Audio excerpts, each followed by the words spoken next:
Hello everyone and welcome to Malaika. Today we touch on a very controversial topic. One that goes across generations. There is no divide with this one. Don't touch that dial to see what we're talking about.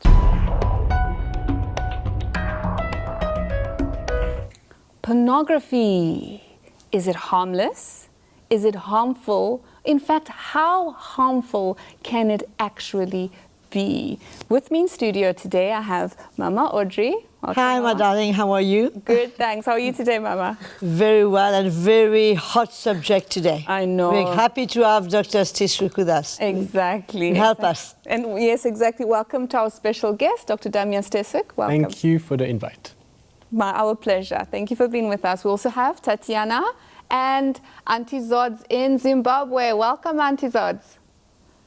Thank you, Jackie. Good for you to be with us, Auntie Zods. And to get us started on this hot topic, we'll move over to Tatiana for Tat's Overview. Tatiana, what have you dug up for us Well, regarding Jackie, this is a serious one. Yes, it is. Well, let's start with the definition.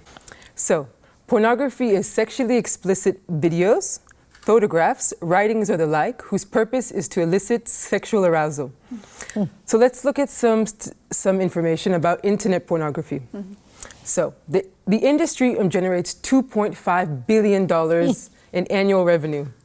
The amount of pornographic material available on the web is staggering. There are 4.2 million pornographic websites. Oh, goodness. Every second, now if you think that's a lot, every second there are 28,258 users watching pornography online. Can you imagine now with COVID? Yes, actually it actually did increase some throughout COVID. Every day, Jackie, there are 68 million search queries related to pornography, which represents a quarter of total internet searches. And sadly, or surprisingly, over 116,000 of those search queries are related to child pornography. That's sad. That's very sad. Well, the world's largest website, which we will not name here in this program, has recorded 115 million views per day in 2019, and that was during the COVID pandemic. Per day. That was per day. So where does South Africa stand? This is not really promising, but South Africa ranked as the top mobile device consumer. So you can imagine mobile device in means... Africa, in the world? In South Africa. We're speaking mobile device, those who are on the train or in their cars or at work, or we don't know where they are, but and voila. Okay. And also, South Africa came in second in the world on this website. Okay. Sure. Oh my. They're doing well. That's not a good they're doing well. run, though. It's not the best publicity, though. Not good publicity at all. Not at all. No. What about pornography in youth? Well, today children are being sexualized earlier, in part because they're exposed to sexual material in movies, in music, and in other media. Cartoons. And in cartoons as well. Well, the average age of first exposure to pornography is 8 years old. Of course, even earlier. Earlier, but children are inadvertently watching pornography, sadly, through their parents' internet searches. Children are intentionally, I can see some eyes looking very intently over there. How could that be? It happens. Children are intentionally actually searching out on pornography because they would like to know, to learn about sex, to improve at it, and really to know what's expected of them. Well, in May, this is everyone brace your seats for this one. In May, UNICEF actually released a report claiming that it is actually that children have a human right to access some pornography.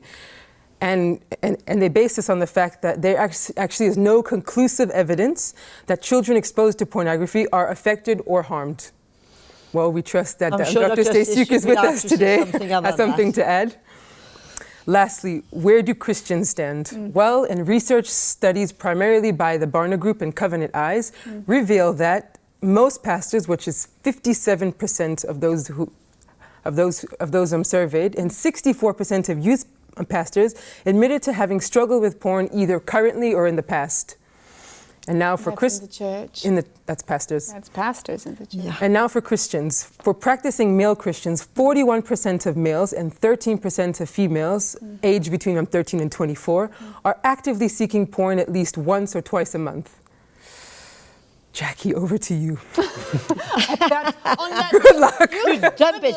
I'm dumping it properly. Sorry, Auntie Zodwa, I have to pass over to you, my darling, because she's passed it to me, to you, Auntie Zodwa.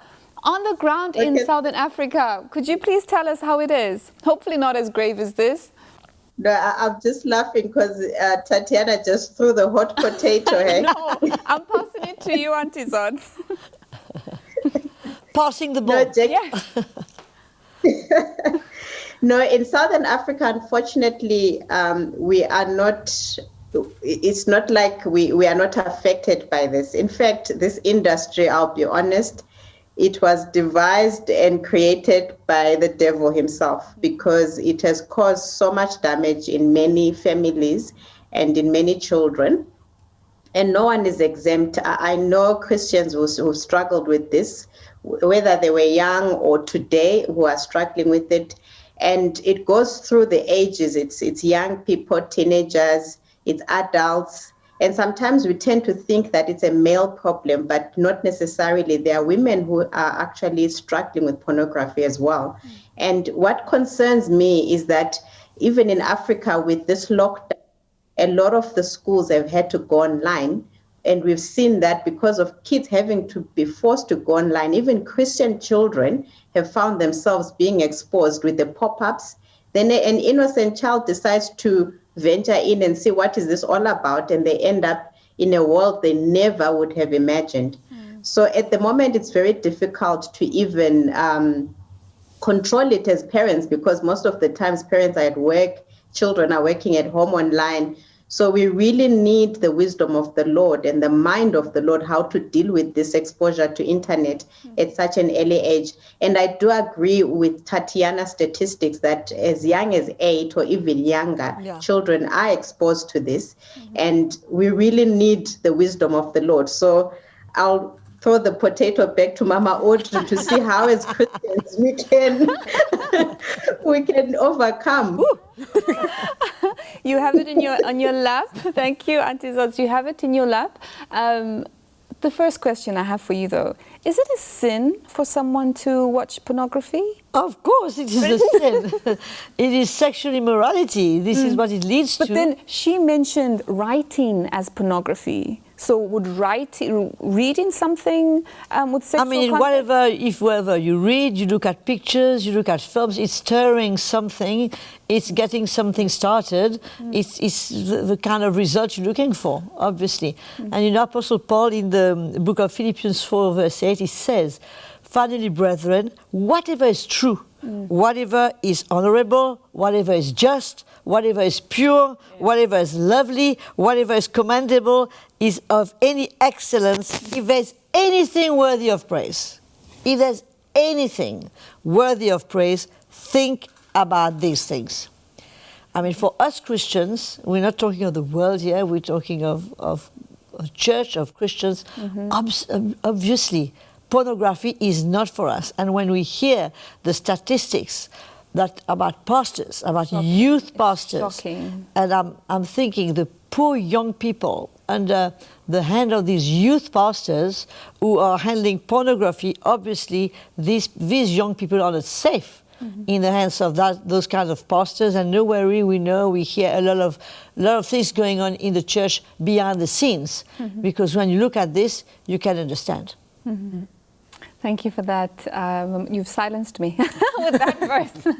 And I'm sure the viewers are silenced too. So to you, Dr. Damia, Tatiana mentioned the fact that UNICEF stated that children are not affected. Is this in fact true according to your practice? It's just children? Or what about adults?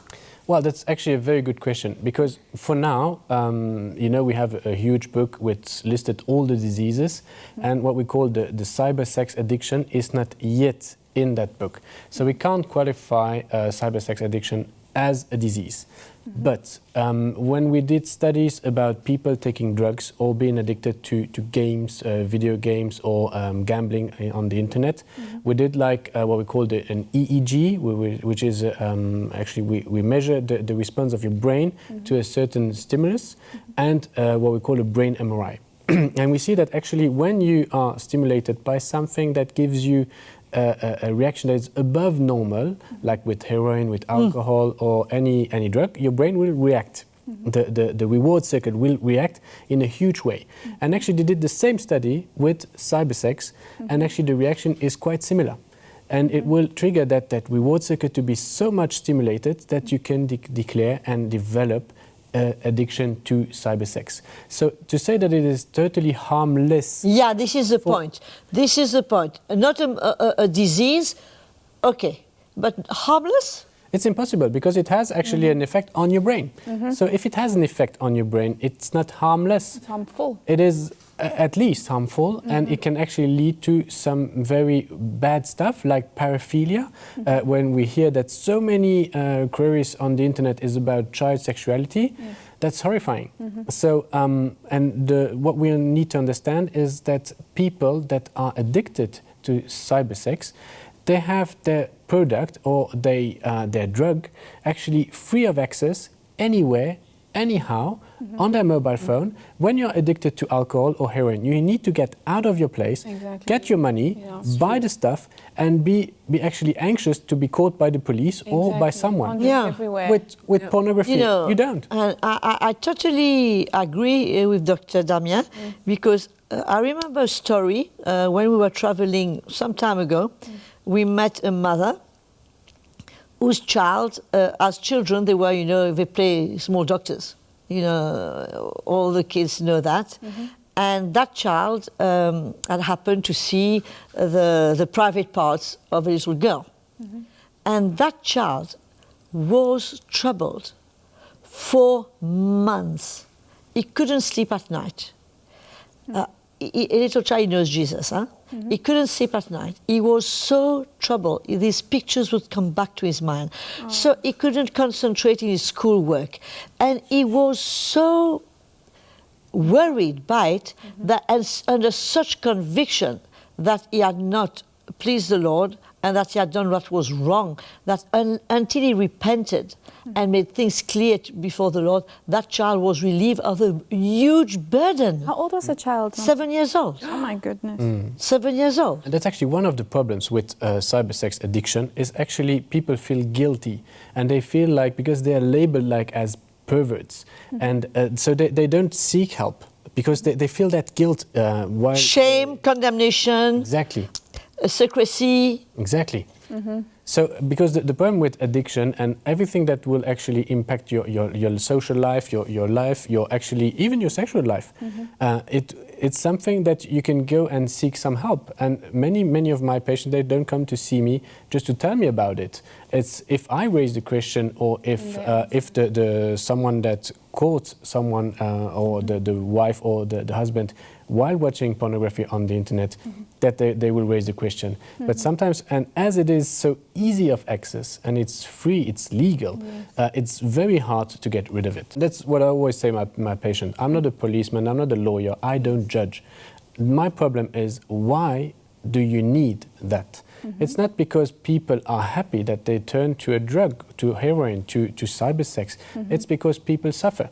So my problem is, what makes you suffer so you can get out of it? And we see more and more people that are addicted to these sites, that they spend hours on it. So they can even spend a whole night on it, and that will actually, because their brain is asking them more and more of it, and that will actually impact even their work. They can even watch pornography at work, and they can even lose their job. They won't be able to do their work. Exactly. It's like a vicious cycle. So when you need to consume something, and you need to spend more and more time on it, and you need to increase more and more the stimulus, that's called an addiction. That's the definition of an addiction. So, okay, it's not yet in that famous book, but it will probably be in the next few years. And I was listening to a report from a cyber expert. He was saying something very interesting. He was saying that I can't exactly explain because I'm not technical. He said that all our devices, Android or iOS, whatever, they are equipped with some system. And anybody going on a porn site, that system is triggered. And you're already become somebody noticeable. And before you know, they know your life. And because they know your life and there's so much shame, embarrassment, everything attached to it, you become a prey for them now to start blackmailing you and trying to use you because they know your life now and they've got you in their hands. Exactly. And it is so dangerous for the people who are watching us and who are involved in pornography. You don't imagine it doesn't stop there. It goes much, much further in your private life and using you. And putting you in a very difficult situation. Imagine pastors. Exactly. If tomorrow their life is being exposed, they lose their mega church. So they become slaves to these hackers. Yeah, and just to go back on kids, just what you need to understand is in pornography, it's a movie, it's a fiction. So everything that you see in there is exaggerated. It's exaggerated. It's not real. You took the question Pantomime. from my mouth. Sorry. We call it No, pantomime. but it's true, exactly. Is it reality? Is that how it actually is in real life, or is it normal, or is it fiction? It's actually completely fiction. So I take back the hot potato. It's back in your lap. Thank you. So actually, Are we circulating the potato? yeah, exactly. Don't give it back to me. So it's a completely fiction. So how can a child build his mind or his sexual life on something that is completely not real and not actually the reality? Because if he expects his wife or his husband, her husband, to act like in a porn movie, he will be frustrated. He will never live the same thing. He feels a failure. He will feel actually as a failure because he will never perform as they do in the movies. He won't last as long as in the movies, and he won't do what they can do. So how can you say it's harmless for a kid to build his life on something like that? Fiction. It's completely fiction. You can't build your life on your favorite cartoon because you don't live in a cartoon. You can't build your life on a movie because you don't live in a movie. So to tell kids that's normal, that's not normal. That's abnormal. It's not Above abnormal. It's above abnormal because it's not a paraphilia, because paraphilia is a disease, but we can't tell kids that's what normality is, because it's not. Sure. Thank you for that, Dr. Damia. Exactly. I remember, when I was little and we used to ask questions, we'd ask simple questions, what actually happens? And now the question is pornography. Is it real or is it not real? So thank you for that clarity. It really, I'm sure you've enlightened many people. Thank you. We're moving over to you, Auntie Zodwa. Could you give a comment regarding what we're speaking about? Yes, Jackie, I'm really glad to hear what Dr. Damian is saying, because speaking to many Christian young people especially, they get into this not knowing how far it will take them. Exactly. And I remember talking to a young girl who eventually got addicted. And this again is to parents. She initially got exposed to pornography from her father, who used to keep magazines at home in those days. And obviously she got exposed to it, and it created a desire for it. So when she went to high school, now she had her own laptop. She got into it normally. Now it was just a part of her life. But the problem now is that now she ventured into another world, because you don't get enough. What you see initially is exciting, but for you to excite yourself further, you need to see more bizarre things like men and a man, a woman and a woman. And she found herself in a world that she could not believe. As a Christian girl brought up, her mother taking her to church, and now she was caught. So you can imagine the guilt, the shame. And unfortunately, she ended up actually having feelings for girls. And now she had issues. And we had to counsel her. And today, thank God, she's free. But how many people are in that situation? They start thinking it's harmless and end up there. So I think the effects of it, people don't realize. Yeah, they probably start just as being curious. Exactly. And think, I'm not going to stay stupid all my life. Let me just have a look. And they don't realize the addiction part, which as Dr. Damien said earlier on, you will need more and more to satisfy your curiosity now. Exactly. That has become an addiction. Yes. Exactly. Exactly. So, Mama Audrey, from what she stated, what advice could you give to parents? There's plenty of advice to give to parents. First of all, I think that parents should start educating their kids. Exactly. They should start early because today the kids are exposed. We mentioned 8 years old, but I think, Even younger. you know, kids are in the streets and they're seeing an advert with 2 women kissing. And they say, and they see, they're watching TV and suddenly there's a scene that goes, they are exposed to so many things from a young age. So it's important that not only the parents control what the kids are watching on TV, they have got, you know, devices today that you can control the level of parental guidance that you control on your TV.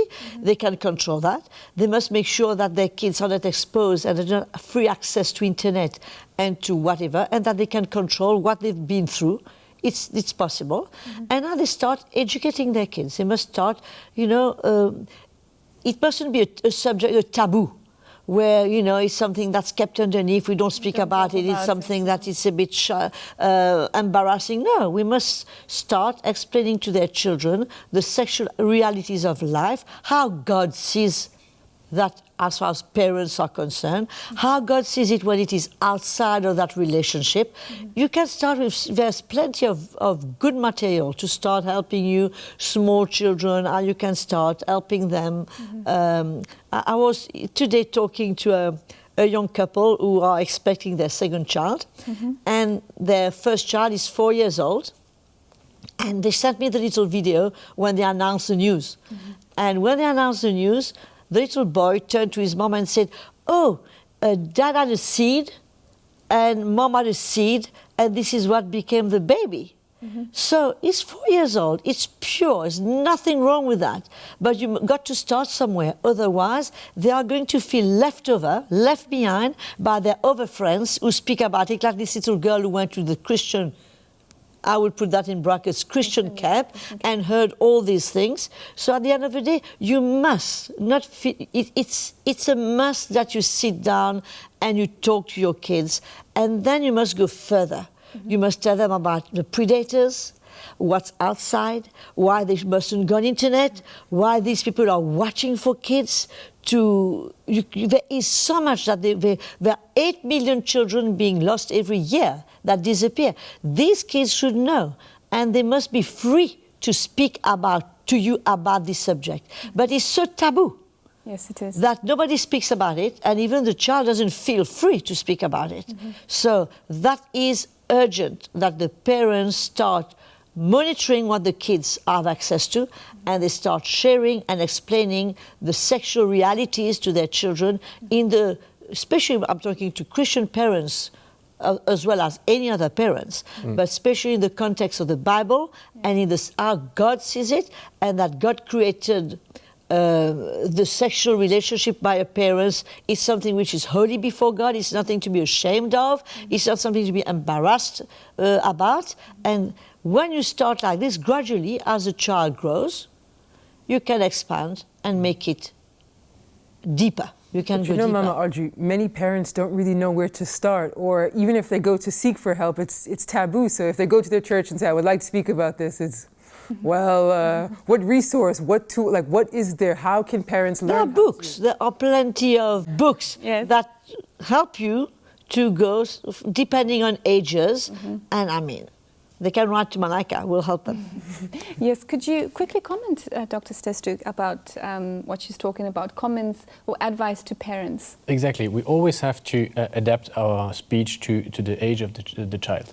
Because if you explain to a child what the reality is, he will actually quench his curiosity. So that he will be fine. Exactly. If you explain to a child, oh, don't touch that, he will obviously touch it And go further. So if you tell him, well, that's I explained to my kids and even the children I see in my consultation, I tell them exactly what's happening. So I don't try to hide anything, and I tell them how it works to have a child, because as from 7 they understand, and you can explain them how it works. And if you need like anatomy images, it's fine. But obviously, if the child is 4, then obviously you adapt your At speech. the age of 7, Simple. the child is ready to learn about Yeah, obviously they understand it. 7. And actually, what's important is that they want to understand. And if it's a taboo, it becomes like something that is hidden. And if it's hidden, it's something that is interesting. Exactly. So, Why is it hidden? So don't hide it. Just explain. It's something normal. I think we're all here because our parents had a sexual relationship. So it's fine. We wouldn't be That's here. how the world is. Obviously. Yes, exactly. So- Somebody had. Somebody had. Hopefully our parents, but somebody had. Definitely. So actually, we have to explain them, and we have to be actually ourselves free to speak about it. Exactly. So if it's something we are actually uncomfortable with ourselves, we will transmit it uncomfortably. So we have to be comfortable with it and And I explain. think it's the main role of the mother. Thank you, Mama Audrey. We've come to the end. So to put closure to this topic and to wrap it all up, could you give us our ending Yes. statement? I like to speak to pastors, to youth leaders, to Christians who are in that trap, because I cannot believe that somebody who is genuinely born again, who loves Jesus, who wants to go to heaven, and who is struggling with pornography doesn't want to be free from it. But I can understand it's hard to share, it's embarrassing, there's denial, and I just want to make them know that it's not the greatest sin. We all have sinned and come short of the glory of God. Jesus, when he died on the cross, he handled all these things, but we need to come to repentance. And if they need to share, they are free, really. I invite them to call us, to get the details of CTMI, Mickey, my husband, or any elder will gladly, we have done that many times. We've been receiving calls from Facebook telling people they are struggling with pornography, they need help. There is no shame in that. It's an honor to accept where you are at, to acknowledge your state and to look for help, and to know that we are there to help. Even if the address, they can write us to Malaika, we'll give them contact details, they can contact us on the Facebook page. We are here to help. We don't want just to talk about this subject and then leave them with their problem. We'd love to help anywhere we can. Thank you so much. And thank you for your contribution to the episodes today. Thank you. We've come to the end. Thank you, Tatiana. Our potato is cold. Exactly, it's gone cold now. It's at the end. Thank you, Auntie Zodwa, for your contribution, and a very special thank you Amen. to you, Dr. Stesuk. Thank you, viewers, for staying with us, and don't forget, like, subscribe. Till next time, goodbye.